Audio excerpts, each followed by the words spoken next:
Di era modern saat ini ternyata masih banyak masyarakat yang kurang tepat dalam memahami tentang fakta Hadoroh dan Madaniyah. Akhirnya banyak beredar statement sebagai berikut, Islam tapi kok pakai produk Barat? Atau seperti ini, sok Islami, sok ke Arab-Araban, tapi pakainya produk dan teknologi buatan Barat. Muslim itu munafik, karena mereka membenci peradaban kaum kafir, tapi di saat yang sama pula mereka menggunakan produk buatan orang kafir. Ini adalah contoh rancunya pemahaman tentang konsep Hadoroh Madaniyah yang terjadi pada kaum muslimin. Bagaimana menyikapi masalah tersebut? Apakah semua hal yang berkaitan dengan Barat harus ditolak? Jika tidak, mana hal-hal yang harus ditolak dan mana yang boleh diambil?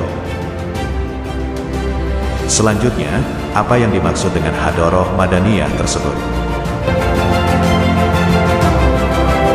Kaum intelektual menggabungkan kalimat Al-Hadoroh dengan Al-Madaniyah, yang pada umumnya mereka tidak membedakan arti kedua kata tersebut. Namun, sebagian dari mereka telah memunculkan perbedaan penunjukan dua kata itu. Hadoroh adalah sekumpulan pemahaman mengenai fakta tentang kehidupan. Karena merupakan sekumpulan pemahaman tentang kehidupan, maka Hadoroh ini bersifat khas atau khusus. Dalam hal ini, Hadoroh sangat terkait dengan asas dan pandangan hidup manusia tentang kehidupan, serta bagaimana manusia memahami makna tentang kebahagiaan bagi manusia. Oleh karena itu, secara umum Hadoroh terdiri dari Hadoroh Islam dan Hadoroh selain Islam, atau kita sebut saja dengan Hadoroh Barat. Adapun secara istilah, Hadoroh khusus ditujukan pada berbagai pemahaman hidup, sedangkan Madaniyah khusus ditujukan pada bentuk-bentuk fisik materi kehidupan. Ini berarti kata Hadoroh terbatas pada penunjukan makna-makna dan pemikiran-pemikiran yang dikemukakan oleh pandangan hidup atau berdasar pada aturan sebuah agama. Oleh karena itu, Hadoroh yang boleh diambil oleh kaum muslimin tentu hanya Hadoroh Islam, karena bersumber dari wahyu.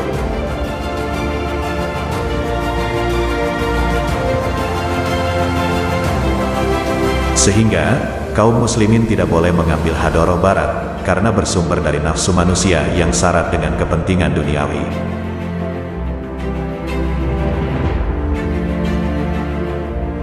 Sehingga Hadoroh Islam pasti berbeda dengan Hadoroh Barat, contohnya seperti sekulerisme yang memisahkan antara agama dengan kehidupan, liberalisme yang bebas tanpa mengindahkan halal haram, Hadoroh komunisme yang melepaskan agama dan sebagainya. Termasuk dalam hal ini adalah Hadoroh agama selain Islam, seperti Hadoroh Kristen, Hadoroh Katolik, Hadoroh Hindu, Hadoroh Buddha, dan yang lainnya. Dengan demikian, prinsip kehidupan ini harus berpegang hanya pada Hadoroh Islam itu sendiri.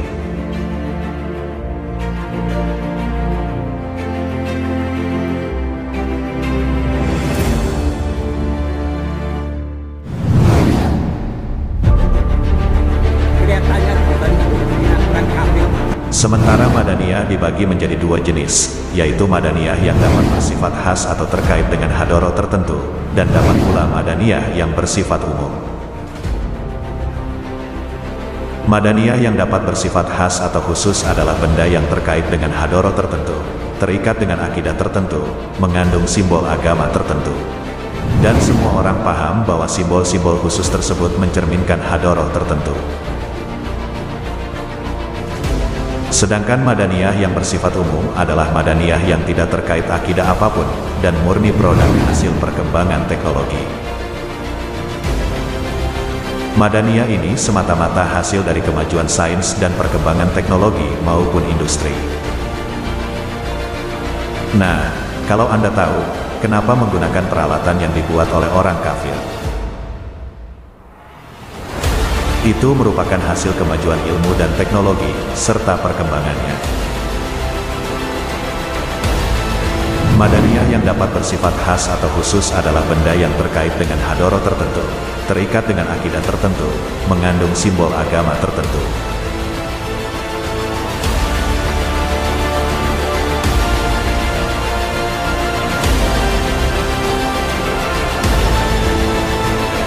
Sebagai contoh adalah benda-benda yang terkait dengan akidah atau hadoroh, misalnya, kayu diukir menjadi salib, kalung salib atau liontin salib, tempat perapian penyembahan kaum Majusi, pakaian yang terkait dengan agama lain seperti topi Natal, baju bergambar salib, atau yang memuat simbol-simbol keyakinan tertentu dan lainnya.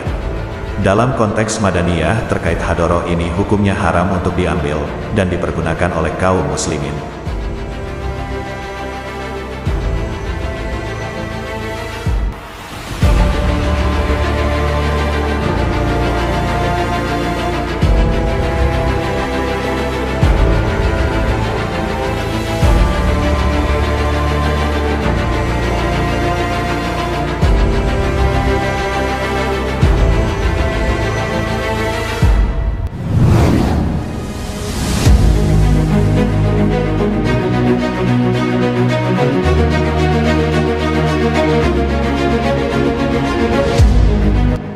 Sedangkan Madaniyah yang bersifat umum adalah Madaniyah yang tidak terkait akidah dan murni produk hasil perkembangan teknologi. Madaniyah ini semata-mata hasil dari kemajuan sains dan perkembangan teknologi maupun industri. Misalnya, laptop, komputer, Facebook, handphone, mobil, sepeda motor dan benda-benda umum lainnya. Hukum menggunakannya adalah halal, karena benda-benda tersebut tidak mengandung pemahaman atau pandangan hidup tertentu. Dengan demikian, dapat kita pahami bahwa permasalahannya bukan siapa yang membuatnya, namun, tentang produk atau benda yang dihasilkannya itu sendiri. Meski yang membuat orang kafir, tetapi tidak terkait dengan hadoroh dan Madaniyah tertentu, maka boleh digunakan. Sebaliknya, meski yang membuat orang muslim tetapi benda tersebut adalah kalung salib, atau pakaian yang menyertakan simbol hadoroh selain Islam, maka tidak boleh digunakan. Sehingga boleh hukumnya kita menggunakan produk barat, selama produk tersebut tidak mengandung hadoroh atau Madaniyah yang khas. Sebaliknya, kita tidak boleh menggunakan produk apapun, termasuk produk lokal, jika di dalamnya mengandung unsur hadoroh. Meskipun yang membuatnya adalah seorang muslim. Lagian apa urusannya, orang muslim memakai kalung salib, atau memakai pakaian pendeta atau sejenisnya. Hal ini tidak diperbolehkan karena hukumnya haram jika digunakan, sebab bersifat khusus dengan adanya simbol dari hadoroh selain Islam.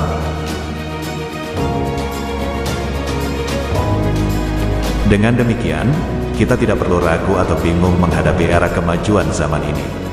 Kita bisa membedakan mana yang mengandung unsur hadoroh dan mana yang mengandung unsur Madaniyah, baik Madaniyah yang bersifat khusus maupun Madaniyah yang bersifat umum. Perlu diketahui pula bahwa Rasulullah pernah menggunakan taktik dari Persia, yaitu pada perang Parit, di mana kala itu Persia masih menganut Majusi. Strategi penggalian parit digunakan, meskipun berasal dari Persia tetapi tidak terkait dengan keyakinan mereka. Yang menarik adalah, kaum anti-Islam sering menyudutkan umat Islam dengan hal ini. Tentu saja tujuan utamanya adalah ingin menunjukkan bahwa umat Islam memiliki ketergantungan dengan teknologi buatan orang kafir. Dengan begitu, umat Islam akan diposisikan sebagai tertuduh, dan layak dianggap sebagai umat yang terbelakang. Padahal, silakan jawab sendiri dan renungkan.